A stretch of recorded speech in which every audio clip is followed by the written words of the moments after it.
Good morning two of you. तो चलिए आज हम लोग एक नई शुरुआत करते हैं। जैसा कि आपको दिख रहा है कि आज का टॉपिक एक बड़ा ही important topic chemistry in everyday life को स्टार्ट किया जा रहा है।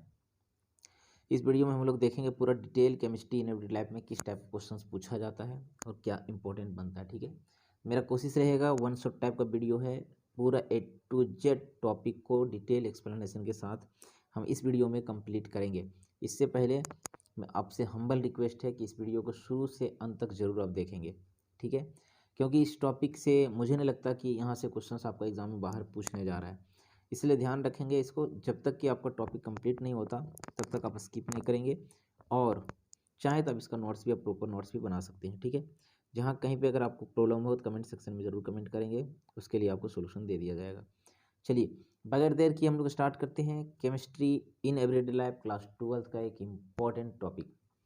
ठीक है, तो टू दी पॉइंट हम लोग बात करेंगे इस वीडियो में, क्योंकि वन शॉट टाइप के वीडियो में टाइम कम होते हैं, मुझे बताना बहुत कुछ होता है, इसीलिए हम इधर उधर की बात या पूरा डिटेल आउट ऑफ टॉपिक की बात नहीं करेंगे। हम लोग वही टॉपिक की बात करेंगे जो आपका एग्ज़ाम में क्वेश्चंस पूछने जा रहा है, पूछेगा। क्योंकि मेरा टारगेट, मेरा कोशिश है कि कम से कम टाइम में ही आपको टोटल टॉपिक को कंप्लीट कर दिया जाए। चलिए शुरू करते हैं केमिस्ट्री इन एवरीडे लाइफ।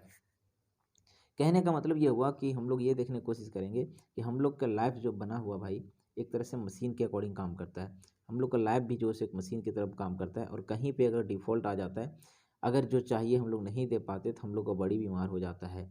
वैसे कंडीशन में हम लोग बीमार पड़ जाते हैं, और बीमारी को ठीक करने के लिए हम लोग एक्स्ट्रा केमिकल का यूज करते हैं, और वही केमिकल का यूज़ करके फिर से हम लोग क्या करते हैं, ठीक हो जाते हैं। और ये हम लोग प्रत्येक दिन देखिएगा, डे बाय डे कुछ ना कुछ हम लोग का होते रहता है।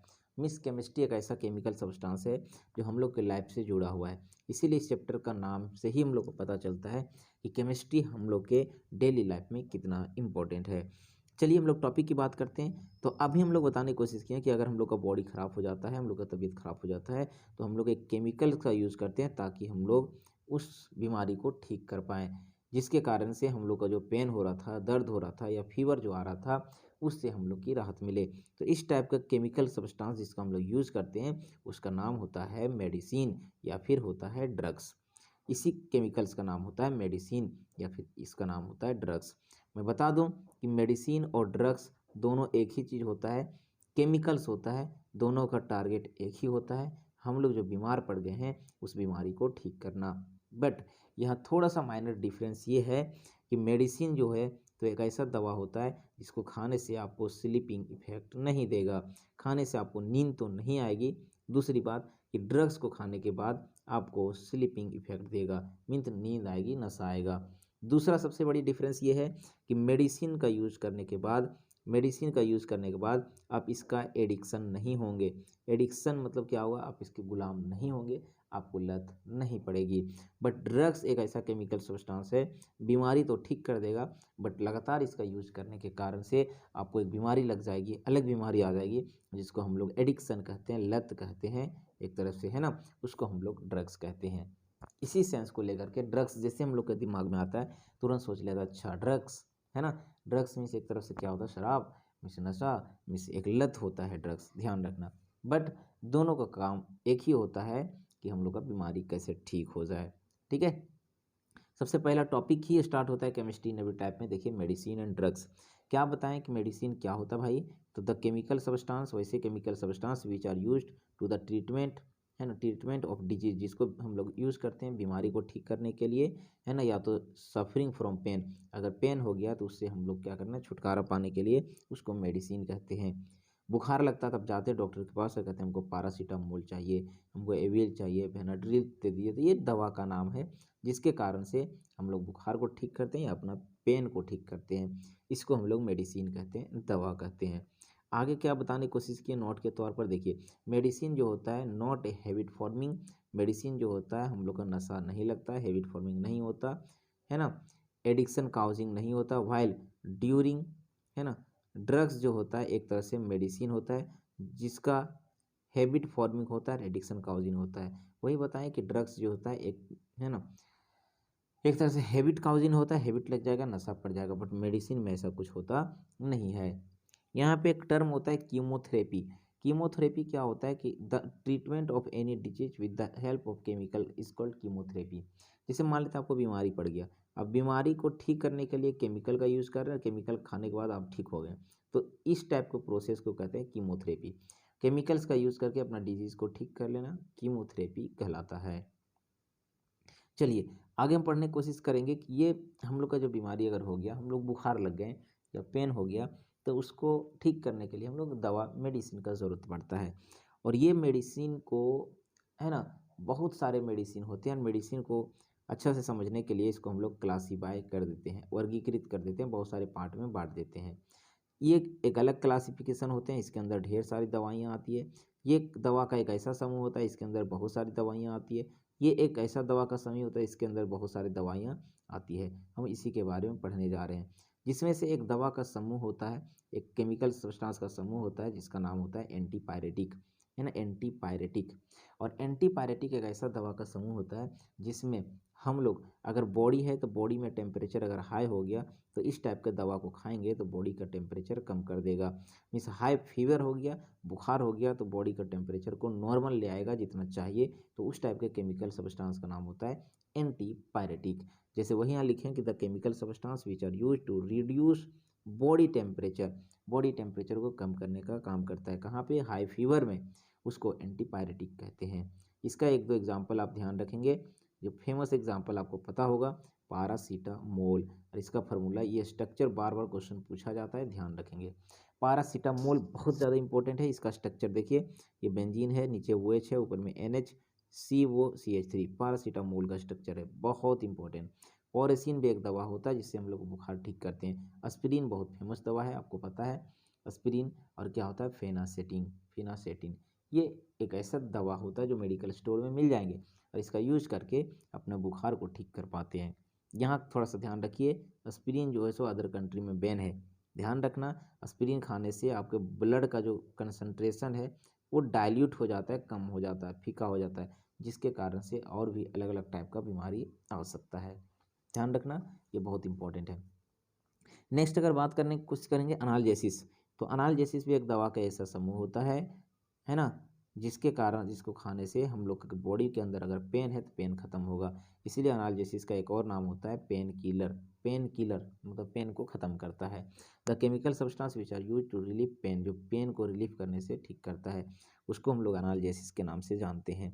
इसके अंदर दवा का नाम ध्यान रखना, अनाल्जीन, नोवाल्जीन, नेप्रोक्सीन, अनाल्जेसिस, है ना, ये होता है। ध्यान रखना कि अनाल्जेसिस जो होता है वो दो टाइप में पाया जाता है। पहला जो होता है नारकोटिक्स, नारकोटिक्स मतलब इसको खाने के बाद आपको नशा आएगा, है ना, और क्या करेंगे, लत लग जाएगा, लत लगने की इसमें आशंका बना रहता है। नारकोटिक्स का मतलब खाने के बाद नींद आएगी, स्लीपिंग काउजिन होगा, प्लस एडिक्शन हो जाओगे इसके, आप आदी हो जाओगे। जैसे हीरोइन, हीरोइन एक ड्रग्स होता है, मॉर्फिन एक ड्रग्स होता है ना, जिसका यूज़ करने के बाद आपको नशा पड़ सकती है और खाने के बाद नींद आएगा। एक होता है नन नारकोटिक्स, है ना, नर नारकोटिक्स, नन नारकोटिक्स मतलब खाने के बाद नींद नहीं आएगा और इसका कोई आदि आपको नहीं पड़ेगा। नन स्लीपिंग काउजिंग होता है, इसके अंदर होता है पारासीटामोल और एस्पिरिन। अभी क्या बताएं हम लोग कि ये जो है क्या कहते हैं, पेन किलर जो होता है, जिसके हम लोग दवा खाने के बाद दर्द ठीक होता है, तो ये दो टाइप का होता है, पहला नारकोटिक्स और दूसरा होता है नन नारकोटिक्स। ठीक है, नारकोटिक्स खाने से आपको नींद आएगी, नन नारकोटिक्स खाने से कोई नींद नहीं आएगा। इसका खाने से कोई नशा, है ना, नशा पड़ जाएगा, बट इसमें खाने से कोई नशा नहीं है, आदत नहीं पड़ेगी। क्या बताएं नोट करके कि एस्पिरिन जो होता है is not is use maximum because it dilute our body, है ना। कहा यह जाता है कि ये एस्पिरिन जो होता है हम लोग को ज़्यादा यूज़ नहीं करना चाहिए, क्योंकि ज़्यादा खाने से हम लोग का बॉडी का जो है सो ये डाइल्यूट कर देता है ब्लड को।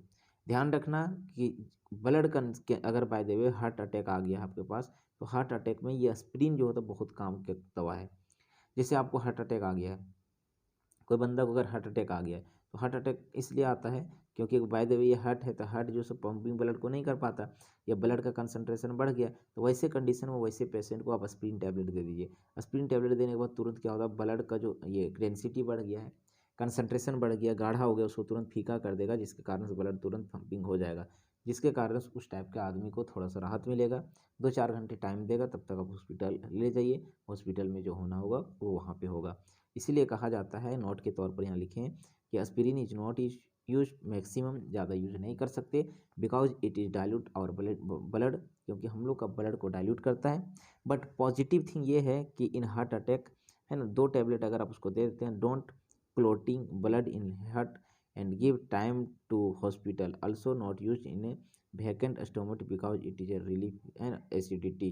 ठीक है, तो ये बात थोड़ा सा ध्यान रखने को। बहुत ही इंपॉर्टेंट टॉपिक के बारे में चर्चा करने जा रहे हैं, जिस जो है टॉपिक हम लोग का एंटीसेप्टिक। ठीक है, तो आप सभी को पता होगा कि एंटीसेप्टिक क्या होता है भाई। तो एंटीसेप्टिक क्या होता है? The chemical substance which are use to kill, मतलब मारने के लिए या तो प्रिवेंट, हटाने के लिए, द ग्रोथ ऑफ क्या micro organism are called antiseptic. मतलब अगर हम लोग के बॉडी में कुछ माइक्रो ऑर्गेनिज्म आ गया है, सूक्ष्म जीव जो हम लोग के जख्म को बढ़ा रहा है, तो उसको या तो मार देना या उसके ग्रोथ को हम लोग को रोक देना, उस केमिकल सब्सटेंस का नाम हम लोग का एंटीसेप्टिक होता है। ठीक है, it is safe for our body, ये हम लोग का बॉडी के लिए क्या होता है, सेफ होता है। लिविंग टिश्यूज में इसका यूज कर सकते हैं, जैसे खुजली हो जाता है या तो कुछ क्या होता है, हम लोग होता है डिटोल हम लोग यूज करते हैं, या सोफ्रामाइसिन यूज करते हैं, या फोरासिन यूज करते हैं, ताकि जो बैक्टीरिया पनप गया है वो ठीक हो जाए। इसको हम लोग एंटीसेप्टिक कहते हैं। ध्यान रखना, एक होता है डिसइंफेक्टेंट, इसी के जैसा होता है डिसइंफेक्टेंट। तो डिसइंफेक्टेंट का भी काम होता है कि माइक्रो ऑर्गेनिज्म जो है उसको मारने का काम करता है। बट ध्यान रखना, इसकी खासियत ये है कि ये ज़्यादा हार्मफुल होता है, पावरफुल होता है। इसको लिविंग टिश्यूज में, अपने हाथ वगैरह में जिसमें जान है, यूज नहीं कर सकते। इसका यूज हम लोग सरफेस पर करते हैं, सतह पर करते हैं, जिसमें जान नहीं होता। इसको हम लोग डिसइंफेक्टेंट कहते हैं। जिसके अंदर हम लोग देखते होंगे मार्केट में फिनाइल आता है, फिनोल आता है, जो वॉशरूम वगैरह हम लोग यूज करते हैं। ठीक है, तो उसको हम लोग डिसइंफेक्टेंट कहते हैं। ठीक है, कभी सुना है कि जख्म हो गया फिनाइल लगा लो भाई, आइडोफॉर्म लगा लो? नहीं। तो ये क्या होता है, नॉन लिविंग टिश्यूज में इसका यूज करते हैं, जबकि है ना हाथ वगैरह में लगाना रहता तो उसके लिए हम लोग एंटीसेप्टिक का यूज करते हैं। ठीक है, तो दोनों में यही डिफरेंट होता है। यहाँ क्वेश्चन से पूछता है, क्या क्वेश्चन पूछता है कि इसका एग्जाम्पल क्या होता है, तो फिनाइल हो गया, आइडोफॉर्म हो गया, क्लोरीन हो गया, डिसइंफेक्टेंट है। ध्यान रखना, 0.2% phenol, 0.2% phenol acts as antiseptic. 0.2% अगर फिनोल है तो उसका कंसंट्रेशन लो है, उसको एंटीसेप्टिक के रूप में यूज़ करते हैं। हाथ में यूज़ कर सकते हो, लिविंग टिश्यू में यूज़ कर सकते हो। बट अगर 0.1% हो, इस कंसंट्रेशन अगर ज़्यादा हो, तो वही फिनोल जो होता है डिसइंफेक्टेंट के रूप में काम करता है। ये क्वेश्चन पूछा हुआ है कि फिनोल अगर लो कंसंट्रेशन में हो, मतलब 0.2%, तो एंटीसेप्टिक के रूप में, और हाई कंसंट्रेशन में है 0.1%, तो उसका यूज़ हम लोग डिसइंफेक्टेंट के रूप में करते हैं। Hence in low concentration disinfectant behaves antiseptic. Question क्या बोला कि अगर डिसइंफेक्टेंट ही है लेकिन लो कंसंट्रेशन में है, तो एंटीसेप्टिक के रूप में यूज कर सकते हैं। नेक्स्ट क्वेश्चन दिया हुआ है एंटी मलेरिया। तो एंटी मलेरिया से ही पता चलता है कि जो मलेरिया को ठीक करता हो। तो एक ऐसा chemical substance which are used for treatment of malaria is called anti malaria. इसका दवा का नाम याद रखेंगे, chloroquine, paraquine, primaquine, paraquine, chloroquine, इसको याद रखना। ठीक है, नेक्स्ट होता है ट्रैंक्विलाइजर। और ट्रैंक्विलाइजर का मतलब होता है मेंटल डिजीज को, या मेंटल स्ट्रेस हो गया, मेंटल में कोई टेंशन आ गया, तो उसको हम लोग ठीक करते हैं, है ना, दिमागी बीमारी को ठीक किया जाता है। The chemical substance which are used for treatment of stress, तनाव एंड सेवरल, बहुत सारा मेंटल के डिजीज को, बीमारी को, या साइकोलॉजिकल डिसऑर्डर, है ना, शक की बीमारी जो होता है जनरली, है ना, शक की बीमारी को ठीक किया जाता है, उसको हम लोग कहते हैं ट्रैंक्विलाइजर। दिमाग से रिलेटेड जितना सारी बीमारी होता है, इसको हम लोग क्या करते हैं, ठीक करते हैं, इसको ट्रैंक्विलाइजर कहते हैं। ठीक है, इसके अंदर एग्जाम्पल ध्यान रखना, इक्वानील, अमीतल, वीरोनल, मेम्बुटल, ये सब एग्जाम्पल आप ध्यान रखेंगे। ठीक है, एक होता है एंटी माइक्रोबियल्स, बहुत ज़्यादा इंपॉर्टेंट ये भी है। एंटी माइक्रोबियल्स का मतलब होता है जितने सारे इन्फेक्शन होते हैं। देखना कभी कभी कोई आदमी किसी का कपड़ा अगर पहन लेता है तो उसके अंदर कुछ खुजली है, तो क्या करता है, दूसरे के अंदर भी आ जाता है ना। देखिएगा कि कोई एक आदमी है, उसका कपड़ा अगर कोई दूसरा पहन लेता है, देखना उसका जो सो उसके अंदर भी एक तरह से क्या होता है, इन्फेक्शन फैल जाता है, और देखना फुंसी वगैरह होने लगता है, इस टाइप का अलग टाइप का चीज़। तो उसको हम लोग एक तरह से क्या होता है, एनर्जी के कारण होता है, एलर्जी के कारण होता है, इन्फेक्शन के कारण होता है, तो उसी को कहते हैं एंटी माइक्रोबियल्स। और वो एक तरह से बैक्टीरिया के कारण होता है, और बैक्टीरिया के कारण होता है। तो एक ऐसा केमिकल सब्सटेंस जो उस बैक्टीरिया को मार दे, ताकि इन्फेक्शन जो हो रहा था वो रुक जाए, उसको कहते हैं एंटी माइक्रोबियल्स। वही लिखे था, chemical substance which are use to cure मतलब इलाज करना, infection due to the micro organism is called antihistamine. इसका एग्जाम्पल होगा सल्फाडाइजीन, सल्फोनामाइड, ये चीज़ ध्यान रखना। ठीक है, इसमें नाम आपका इंपॉर्टेंट है, नाम आपको ध्यान रखना, बाकी सब क्वेश्चंस बन जाएगा। अगला है एंटीहिस्टामिन और एंटी एलर्जिक। कभी कभी देखते हैं कोई आदमी अगर किचन में जाता है छींकना चालू होता है, क्योंकि उसमें एलर्जिक प्रॉब्लम है, या फिर किसी को अगर बाय द वे किसी से अगर टच हो गया, कोई अगर कपड़ा दूसरा पहन लिया तो उसका देखना उसके बदन में फुंसी निकलने लगता है बहुत ज़्यादा, वो एलर्जी के कारण होता है। तो एक ऐसा केमिकल सब्सटेंस जो बॉडी के अंदर जो एलर्जिक रिएक्शन हो रहा है उसको ठीक करे, उसको हम लोग कहते हैं एंटी हिस्टामिन, हिस्टामिन है ना, एंटी एलर्जिक, ध्यान रखना, इसी को हम लोग कहते हैं एंटी एलर्जिक। और इसका एग्जाम्पल, इसका दवा आप देखते होंगे डॉक्टर के पास जाते हैं, आपको एविल का टेबलेट दे दीजिए, बेनाड्रिल दे दीजिए, फोरिस्टल दे दीजिए, ये एंटी हिस्टामिन का दवा है। नेक्स्ट है एंटीबायोटिक। तो आपको पता है कि कोई भी बीमारी होता है हम लोग के पास, कोई भी डिजीज़ होता है तो सीधा डॉक्टर के पास जाते हैं, है ना, तो डॉक्टर क्या कहता है कि एंटीबायोटिक भी देना पड़ेगा तो बीमारी ठीक होगा। एंटीबायोटिक क्या होता है, एक ऐसा केमिकल सब्सटेंस होता है जो माइक्रो ऑर्गेनिज्म खुद उसको बनाता है ना, माइक्रो ऑर्गेनिज्म हम लोग की बॉडी खुद तैयार करता है, क्यों, ताकि बॉडी के अंदर से, बॉडी के बाहर से अगर कोई माइक्रो ऑर्गेनिज्म उस पर हमला बोले तो उसको वो ख़त्म कर सके, उसके साथ लड़ाई कर सके, उसी को हम लोग कहते हैं antibiotic. The chemical substance which are produce, जिसको बनाया जाता है माइक्रो ऑर्गेनिज्म एंड लैब में भी इसको है ना इनहिबिट, रोकने के लिए, फॉर ग्रोथ या तो even kill other micro organism are called the antibiotic. इसका एग्जाम्पल ध्यान रखना, पेनिसिलिन और एमोक्सिलिन और नियोमाइसिन। क्या बताएं, देयर आर 2 टाइप ऑफ है ना bacteria is present our body which है ना स्प्रेड इन्फेक्शन। हम लोग के बॉडी में 2 टाइप का बैक्टीरिया पाया जाता है जो इन्फेक्शन को बढ़ाता है। बैक्टीरिया 2 टाइप का होता है, ग्राम पॉजिटिव और दूसरा क्या होता है ग्राम नेगेटिव। तो अब एंटीबायोटिक टाइप ऑफ बैक्टीरिया को पहचानता है और मारता है। ये एंटीबायोटिक जो हम लोग क्या करते हैं, यूज़ करते हैं या लेते हैं, वो पहले बैक्टीरिया को पहचानता है कि कौन हम लोग के बॉडी के अंदर बीमारी फैलाया, उसको पहचान करके उस है ना बैक्टीरिया को मारने का काम करता है ना। जैसे इनो है ना, इनो हो गया, पोदीन हरा हो गया, ये आपका दूसरा चीज़ है ना। चलिए अगला जो क्वेश्चन की बात करने की कोशिश करेंगे, एंटा एसिड। देखिए एंटा एसिड क्या होता है, एंटा एसिड क्या होता है, तो एंटा एसिड कहा जाता है, यहाँ पे क्वेश्चन थोड़ा सा मिसप्रिंट है प्रिंट में है ना, ये हम लोग जो पढ़ रहे हैं वो एंटा एसिड के बारे में एग्जाम्पल दिया हुआ है एंटा एसिड का। तो एंटा एसिड क्या होता है थोड़ा सा समझिए, देखिए नीचे दिया हुआ है एंटा एसिड, नहीं है ना, यहाँ देखिए ये जो हम लोग लिख रहे हैं इनो, पोदीन हरा, सोडियम बाइकार्बोनेट, MgOH जिसको मिल्क ऑफ मैग्नीशिया कहते हैं है ना, ये सब जो होता है एंटा एसिड का एग्जाम्पल है। एंटा एसिड का मतलब क्या होता है, कोई आदमी अगर बहुत ज़्यादा खाना खा लिया तो क्या उसका पेट के अंदर एसिडिटी हो गया, जिसके कारण पेट उसका दर्द करने लगा, पेन होने लगा, तो हम लोग एक ऐसा केमिकल्स डालते हैं जैसे इनो हो गया, पोदीन हरा लेते हैं तो ताकि, और ये सब जो होता है इनो पोदीन हरा वो बेस होता है, और हम लोग के पेट के अंदर एसिड हो गया जिसके कारण पेट दर्द हो रहा है, तो एसिड बेस दोनों मिलता है तो न्यूट्रल होता है और उसका पेट दर्द भी ठीक हो जाता है, इसी को कहते हैं एंटा एसिड। इसके अंदर आता है इनो, पोदीन हरा, सोडियम बाइकार्बोनेट है ना, ये बात थोड़ा सा ध्यान रखना। चलिए अगला अगर बात करने की कोशिश करेंगे, एनास्थेटिक।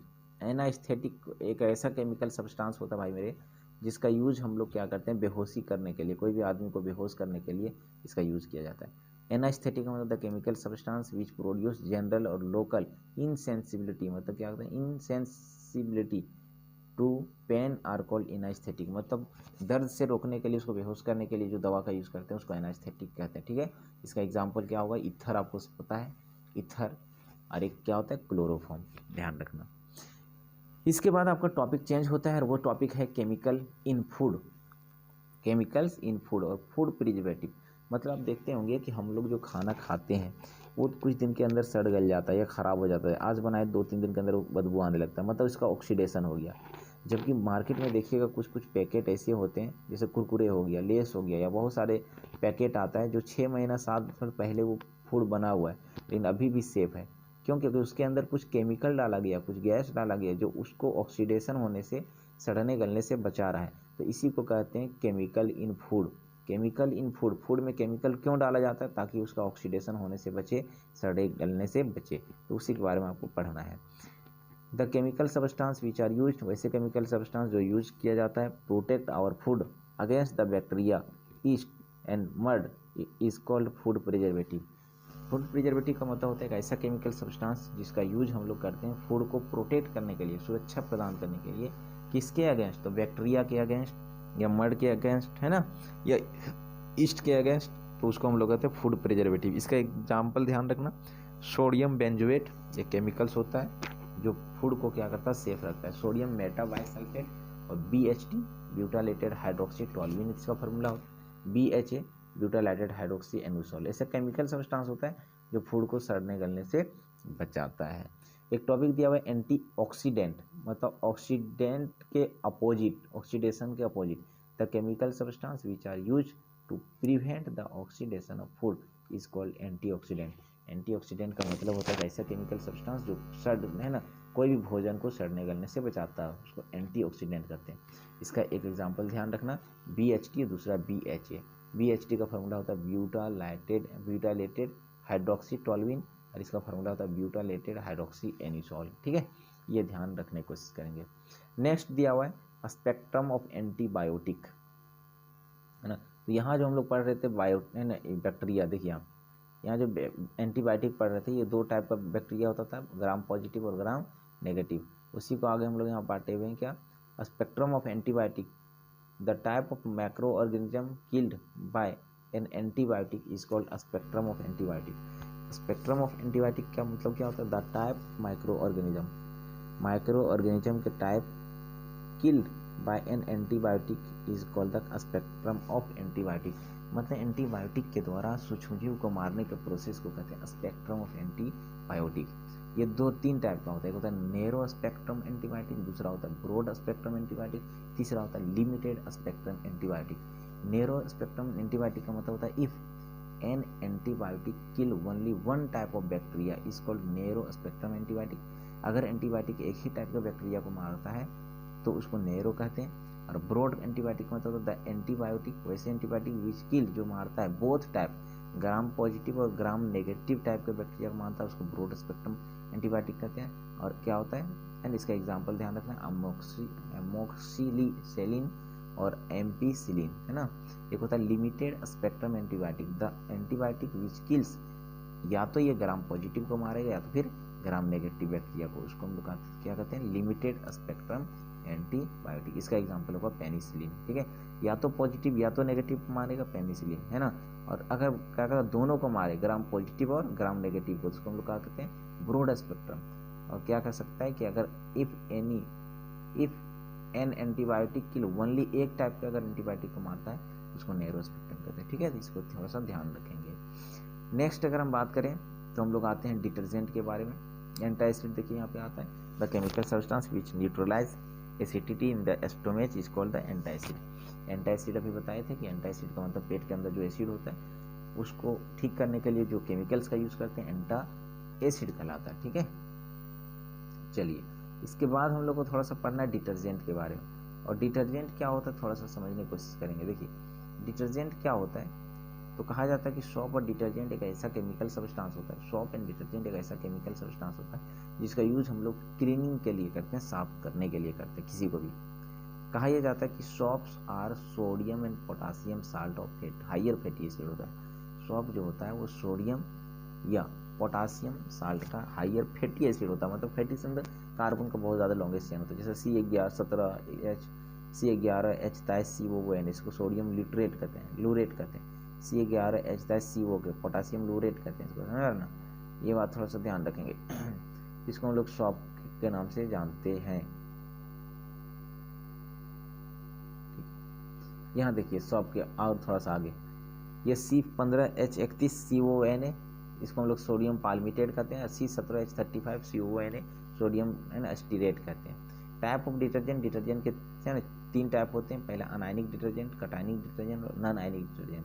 अनायनिक डिटर्जेंट का मतलब होता है the detergent which are prepared by reaction with long chain of alcohol with concentrated H2SO4 and neutralised with NaOH and form anionic ester. जैसे क्वेश्चंस क्या बोल रहे हैं, जब भी हम लोग क्या करते हैं डिटर्जेंट लेते हैं, जो रिएक्शन तैयार किया था लॉन्ग चेन ऑफ एल्कोहल और H2SO4 के साथ, हम लोग देखिए long chain of alcohol H2SO4 है, तो क्या करता है इसको रिएक्शन करवाते हैं तो ये न्यूट्रलाइज कर देता है ना। और NaOH के साथ फिर से रिएक्शन करते हैं, जो ये प्रोडक्ट बनता है, इसको हम लोग कहते हैं एनायनिक डिटर्जेंट। कटायनिक डिटर्जेंट का मतलब होता है these are the quaternary and ammonium containing one और more than one long chain of alkyl group. Quaternary मतलब क्या होता है 4 डिग्री अमोनियम का क्लोराइड होता है ना, इसको हम लोग क्या कहते हैं कटायनिक डिटर्जेंट कहते हैं। मोर देन वन लॉन्ग चेन, और इसके पास क्या होता है एक से अधिक लॉन्ग चेन रहना चाहिए कार्बन का, उसको हम लोग कहते हैं क्या कटायनिक डिटर्जेंट। खैर सब क्वेश्चन यहाँ से पूछा नहीं जाता, ये बात थोड़ा सा ध्यान रखना, ठीक है। एक क्वेश्चन यहाँ से पूछा जाता है जो बार बार आपको क्वेश्चन इसको ध्यान रखना है, artificial sweating agent. Artificial sweating agent क्या होता है? तो एक ऐसा केमिकल जो स्वीटनिंग इफेक्ट को बढ़ाता है, मीठापन को बढ़ाता है, विदाउट इफेक्टिंग देयर क्या होता है शुगर लेवल, है ना। मतलब एक ऐसा केमिकल सब्सटेंस जो खाने में तो मीठा लगे लेकिन शुगर का लेवल ना बढ़ाता हो, उसको कहते हैं आर्टिफिशियल स्वीटिंग एजेंट, है ना। इसके अंदर क्या होता है भाई? इसके अंदर क्या होता है? सचरीन। सचारीन एक ऐसा केमिकल सब्सटेंस होता है जो चीनी से 550 गुना ज़्यादा मीठा होता है, चीनी से 550 गुना ज़्यादा मीठा होता है, ठीक है। बट इनसॉल्युबल इन वाटर, ये पानी में लेकिन घुलता नहीं है। It can't digest and causes, है ना, kidney problem, only it can flow through urine. कहा जाता है कि सचरीन जो होता है 550 टाइम गुना ज़्यादा मीठा होता है चीनी से, बट ये हम लोग के लिए डैमेज होता है, खतरनाक होता है, क्योंकि हम लोग ये पचा नहीं सकते और किडनी को डैमेज कर सकते हैं। पेशाब के जरिए ही, यूरिन के जरिए ही बाहर जा सकता है, ये बात ध्यान रखना, ये पचता नहीं है। नेक्स्ट अगर हम बात करने की कोशिश करते हैं तो अस्पार्टेम। अस्पार्टेम भी एक तरह से क्या होता है भाई? तो एक तरह से क्या होता है? अस्पार्टेम भी एक तरह से क्या होता है कि ये आर्टिफिशियल स्वीटिंग एजेंट होता है जो बहुत ज़्यादा मीठा होता है, लेकिन इससे क्या होता है? लीवर डैमेज होता है। एक होता है साइक्लोमेट, है ना, साइक्लामेट, ये भी एक तरह से क्या होता है? आर्टिफिशियल स्वीटिंग एजेंट, तो बहुत ज़्यादा मिठास होता है इसके अंदर। एक होता है सुक्रालोज भी एक केमिकल सब्सटेंस होता है जो क्या करता है? बहुत ज़्यादा क्या करता है? स्वीटनिंग इफेक्ट को देता है। तो ये बात थोड़ा सा ध्यान रखने की कोशिश करेंगे। एक क्वेश्चन इंपॉर्टेंट है कि सॉप और डिटर्जेंट में क्या डिफरेंस है? आपको पता होगा कि सॉप जो होता है sodium salt of long chain of fatty acid होता है, लेकिन डिटर्जेंट क्या होता है? Sodium salt of long chain of alkyl sulphate और अल्काइल बेंजोएट सल्फेट होता है। दूसरा होता है they can't be use in acidic solution, मतलब हार्ड वाटर में साबुन काम नहीं करता, लेकिन डिटर्जेंट क्या होता है? हार्ड वाटर में भी काम करता है। और सॉप जो होता है एक बायोडिग्रेडेबल होता है, लेकिन डिटर्जेंट बायोडिग्रेडेबल नहीं होता। सॉप क्या होता है? सूक्ष्म चीज को अपघटित कर सकता है, पचा सकता है, लेकिन डिटर्जेंट ऐसा नहीं कर पाता है, ठीक है। ये बात थोड़ा सा ध्यान रखना। एक होता है ड्रग टारगेट।